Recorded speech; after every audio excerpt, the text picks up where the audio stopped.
अब आगे देखते हैं बच्चों। दीदी यह तो बहुत ही महत्वपूर्ण बात बताई आपने। अनिल बोला। वह पल भर सोच में डूबा रहा। फिर बोला, आपने बताया था कि रक्त में सफ़ेद कण और बिम्बाशु यानी कि प्लेटलेट की कण भी होते हैं। शरीर में इनका क्या काम है? यानी कि यहाँ पे बच्चों अब जानने की उत्सुकता उसकी अब बढ़ती जा रही है। अभी उसने एनीमिया के बारे में जाना, अब यहाँ पर वो ये कह रहा है कि मतलब आपने जो बातें बताई वो तो बहुत ज़रूरी थी, बहुत ही इम्पोर्टेंट यानी कि बहुत महत्वपूर्ण बातें आपने बताई। और थोड़ी देर तो सोचता रहा, उसके बाद फिर वो बोलता है कि हमारे बॉडी में जो रक्त के सफ़ेद कण होते हैं, अभी हमने लाल कणों के बारे में जाना, अब जो सफ़ेद कण होते हैं यानी कि जिसे हम प्लेटलेट कहते हैं, प्रतिरोधक क्षमता जो हमारे बॉडी में, ये प्रतिरोधक क्षमता से एक्चुअली ये उसी का काम करते हैं प्लेटलेट। आप कभी डॉक्टर के यहाँ जाओगे तो डॉक्टर जब आपको वीकनेस आती है, कुछ आती है, तो प्लेटलेट्स बढ़ने के इंजेक्शंस, दवाई, सब सारी चीज़ें दी जाती हैं बच्चों। तो ये पूछ रहा है कि ये जो बिम्बाणु है या प्लेटलेट, ये जो बॉडी में होते हैं, इनका काम क्या है? तो पूछ रहा है कि इसका क्या काम है। अब आइए हम देखते हैं पेज नंबर 38 पे बच्चों। दीदी बोली, सफ़ेद कण वास्तव में हमारे शरीर के वीर सिपाही हैं। यानी यहाँ पर उसे वीर सिपाही का दर्जा दिया जा रहा है बच्चों। जब रोगाणु शरीर पर धावा बोलने की कोशिश करते हैं तो सफ़ेद कण उनसे डटकर मुकाबला करते हैं और जहाँ तक संभव हो पाता है रोगाणु को भीतर घर नहीं करने देते। बस संक्षेप में ये मान लो कि ये बहुत से रोगों से हमारी रक्षा करते हैं। और बिम्बाणु का काम है चोट लगने पर रक्त जमाव क्रिया में मदद करना। रक्त के तरल भाग यानी कि प्लाज्मा में एक विशेष किस्म की प्रोटीन होती है जो रक्त वाहिका की कड़ी फटी दीवार में मकड़ी के जाले के समान एक जाला बुन देती है। बिम्बाणु इस जाले में चिपक जाता है और इस तरह दीवार में आई दरार भर जाती है जिससे रक्त बाहर निकलना बंद हो जाता है। अनिल बोला, दीदी लेकिन घाव गहरा हो तब तो खून बहता ही चला जाता है।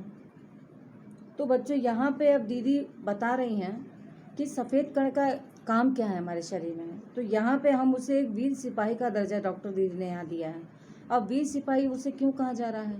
वीर सिपाही इसलिए कहा जा रहा है कि जब हमारे शरीर में रोगाणु यानी जो कीटाणु होते हैं वो जब शरीर पर धावा बोलते हैं और तभी ये सफ़ेद कण उनसे डट कर मुकाबला करते हैं।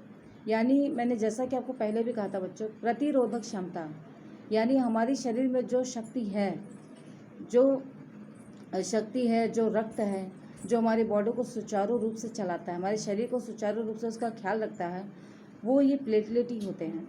प्लेटलेट क्या करते हैं कि सफ़ेद कण है, ये जब भी कोई कीटाणु हमारी बॉडी पे अंदर से प्राघात करते हैं या हमें चोट पहुंचाते हैं, तब ये उनसे डट कर मुकाबला करता है और उन्हें अपने भीतर घर यानी कि अपने अंदर उसे छुपने नहीं देता, उसे किसी न किसी रास्ते बाहर निकाल देता है। और बस संक्षेप में इसीलिए यहाँ पे बता रहे हैं लेखक इसके यतीश जी कि संक्षेप में अगर हम ये मान लें तो वो हमारी कई प्रकार के रोगों से ये हमारी प्लेटलेट जो है बिम्बाणु वो हमारी रक्षा करता है।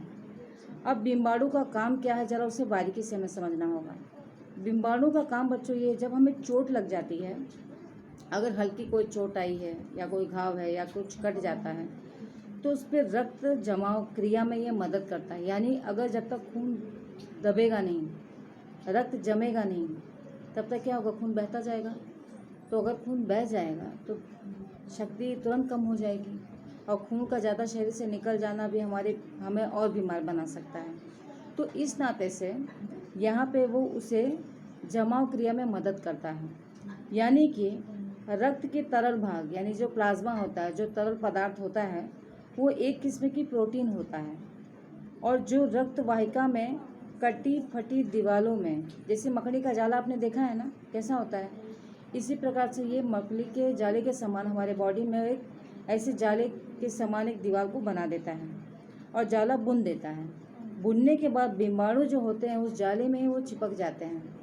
तो वो जब आपका हाथ कटता है तो उसके रास्ते वो बह के निकल नहीं जाते हैं, क्योंकि ये उस पर जाली की छाप डाल देता है जिससे बिम्बाणु उसी में चिपक जाते हैं। यानी कि आपका प्लेटलेट वो जब चिपक जाएगा तो बॉडी की जो शक्ति है उसको वही कंट्रोल करता है, और रक्त की उस थैली से जिससे हमें प्रोटीन प्राप्त हो रहा है उसे क्या करता है, ये मकड़ी के जालों के समान उस जाले से निर्माण करके उसको वहाँ पे इकट्ठा कर देता है, और फिर वो उसे बहने नहीं देता और वो चिपक जाता है। तो इस तरह से क्या होता है, जब दीवार फटती है तो दीवार की जो दरार है वो धीरे धीरे भर जाती है, यानी कि जो घाव होता है हमारा वो धीरे धीरे भर जाता है, और फिर जो खून है वो उस बॉडी से बाहर नहीं निकलता। फिर दूर देखो खून सूख जाता है, थोड़ी देर में चोट हमारा एकदम नॉर्मल हो जाता है, भरने लगता है, हमें दिखता भी है कि हाँ हमारा चोट सही हो रहा है। तो उसकी रक्षा यही करता है। ठीक है। अब अनिल पूछ रहा है कि दीदी लेकिन घाव अगर गहरा हो तब तो खून बहता ही चला जाएगा। ये भी बात सही है, अगर घाव गहरा लगा है तो खून तो बहता ही रहेगा, फिर कैसे वो रुकेगा खून। तो उसके लिए ये बता रही है दीदी कि हाँ, ऐसे समय में उस व्यक्ति को जल्दी से डॉक्टर के पास ले जाना चाहिए। ज़रूरत समझने पर ऐसी स्थिति से निपटने के लिए कुछ टाँके भी लगाने पड़ सकते हैं। तो इस प्रकार से क्या होता है बच्चों कि जब अगर चोट गहरी है, ज़्यादातर हम देखते हैं कि छोटे बच्चे जब चलना चालू करते हैं तो उन्हें चोटें ज़्यादा लगती हैं। कुछ बच्चों को सर पे लगती है, कुछ लोगों को यहाँ लग जाती है। जब ऐसे चोट होती है तो ये चोटें कैसे होती है, ये फट जाती हैं, और फटने के बाद इसमें से खून काफ़ी निकल जाता है। तो अगर इस पर हमने तुरंत डॉक्टर के पास जाके उसको दिखाया नहीं तो उस पर टाँके, यानी टाँके का मतलब होता है उसको सीलना। सिलने पे दर्द थोड़ा होता है, लेकिन उससे क्या होता है कि डॉक्टर उसको एक बारीकी से ऐसा सिलते हैं कि वो दिखाई नहीं देता बच्चों, और हमारा जो खून है वो गिरना बंद हो जाता है, और धीरे धीरे हमारा जो घाव है वो सूख जाता है। ऐसा हमने अक्सर देखा है। तो यहाँ पर दीदी ने उसी के बारे में हमें बताया है। अब हम जानेंगे आगे का। ठीक है। तो किंतु डॉक्टर के पास पहुँचने तक समय से चोट के स्थान पर कसकर साफ कपड़ा बांध देना चाहिए, यानी जो साफ कपड़ा है उसे वहाँ पर हमें बांध देना चाहिए जिससे खून बहता ना रहे।